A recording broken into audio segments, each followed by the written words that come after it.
सरकार में बने रहने के लिए क्या हिंदू के विचारों के साथ समझौता करना पड़ता है? राजनीति के सफर में लंबा चलने के लिए क्या जनता के सोच के ऊपर बुलडोजर चलाना पड़ता है? अपने आप को सत्ता में बनाए रखने के लिए किसी भी हद तक गिर जाना किस हद तक सही है? यह सवाल कहीं ना कहीं पश्चिम बंगाल की मुख्यमंत्री ममता बनर्जी से पूछा जा रहा है। पश्चिम बंगाल सरकार को ऐसा झटका लगा है, कोलकाता हाईकोर्ट ने ऐसे आदेश दे दिए हैं कि ममता बनर्जी के होश उड़ गए हैं।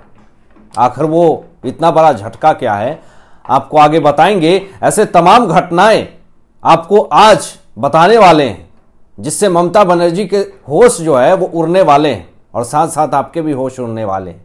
और देखिए कैसे यह सरकार को पूरी तरह से यूज करके, अपने पावर को यूज करके ममता बनर्जी चाहती नहीं है कि कोई और पार्टी पश्चिम बंगाल में आए और यहां पर शासन करे। वो ये चाहती नहीं है क्योंकि बहुत सारी ऐसी कमियां हैं, बहुत सारी ऐसी खामियां हैं जो ममता बनर्जी नहीं चाहती हैं कि कोई और उसको उजागर करे।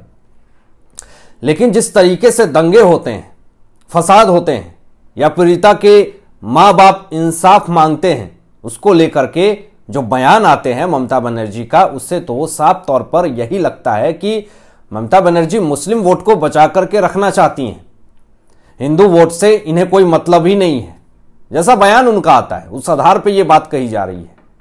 बात को समझिएगा, यहां पर हिंदू वोट भाजपा को समर्थन कर रही है और वह भी भारी मात्रा में, बहुत ज्यादा मात्रा में, बड़ी संख्या में समर्थन कर रही है भाजपा को। तो ममता बनर्जी इसलिए मुस्लिम वोट को बचा करके रखना चाहती हैं, चाहे मुस्लिम दंगे करे, फसाद करे, उनके समर्थन में बोलती हैं।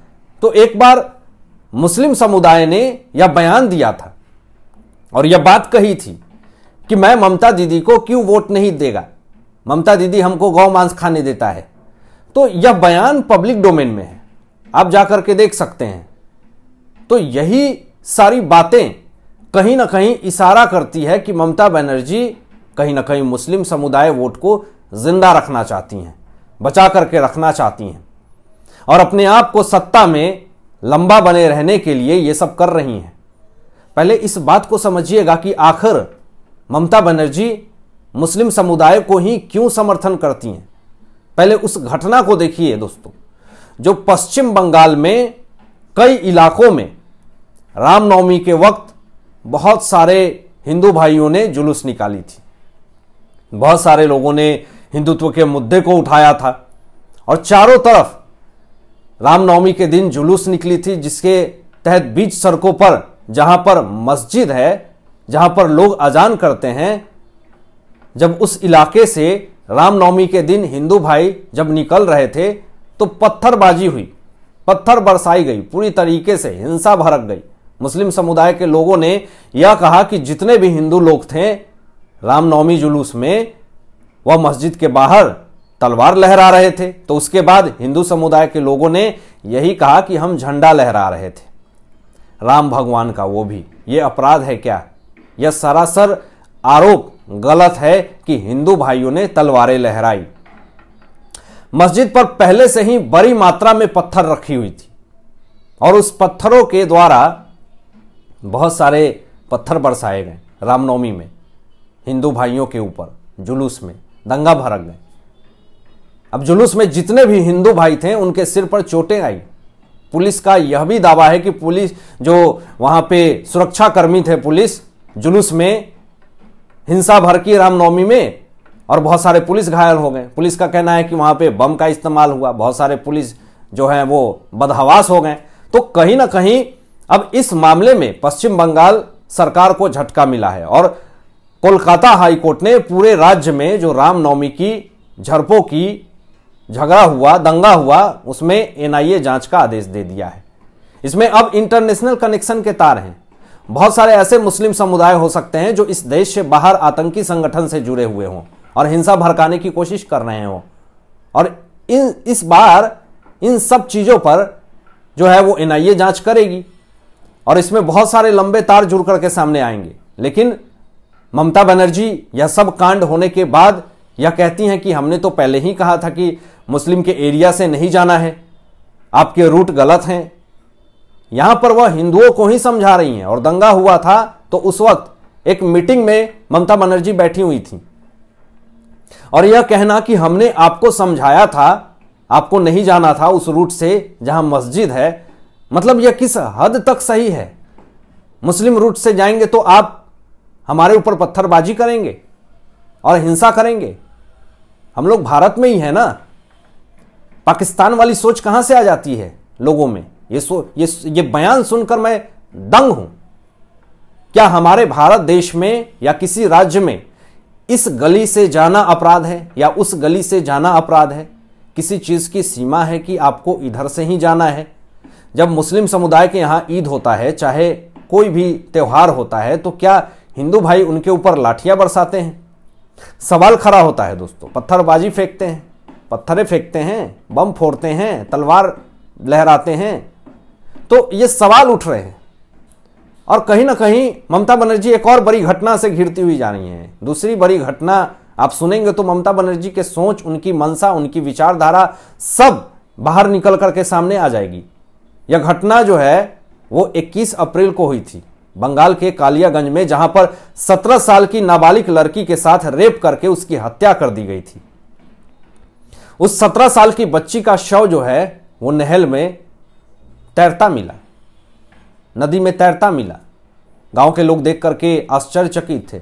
स्थानीय लोग आए, उसको निकाला और फिर उसके बाद सड़क जाम हुआ, दुकानें जलाई गई, हिंसा भड़की थी। पुलिस उसके बाद आती है और मामला यहां पर गर्म हुआ कि उस 17 साल की नाबालिग बच्ची के शव को पुलिस घसीटते हुए ले जा रही थी। वहां के जो स्थानीय लोग जो थे वो पूरी तरीके से भड़क गए। उसके बाद उस पुलिस को पकड़ के लोगों ने खूब पीटा। वीडियो वायरल हुई थी। अब इस बात की पुष्टि मैं नहीं करता हूं, लेकिन वीडियो वायरल हुई थी। उसके बाद अब इस पर ममता बनर्जी का टिप्पणी आया। उन्होंने ऐसी ऐसी बातें कही हैं जिससे आप सुन करके आश्चर्यचकित होंगे। ममता बनर्जी ने सबसे पहले यह कहा कि मैं बहुत ही शोक व्यक्त करती हूं 17 साल की बच्ची के साथ जो इस तरह का वारदात हुआ, बहुत शोक व्यक्त की ममता बनर्जी। और आगे ममता बनर्जी यह कहती हैं कि मैंने उस लड़की के व्हाट्सएप चेक किए, मैसेज में देखा यह पूरा प्रेम प्रसंग है। उसके बाद ममता बनर्जी यह कहती हैं कि जो शव को घसीटा गया यह बहुत ही निंदनीय है। इसके लिए 4 ASI पुलिस को सस्पेंड कर दिया गया है। और आगे ममता बनर्जी यह भी कहती हैं कि वह पुलिस पे बड़ी बात कह दी, सुन करके मैं शॉक्ड हूं। उन्होंने कहा कि पुलिस कर भी क्या सकते थे?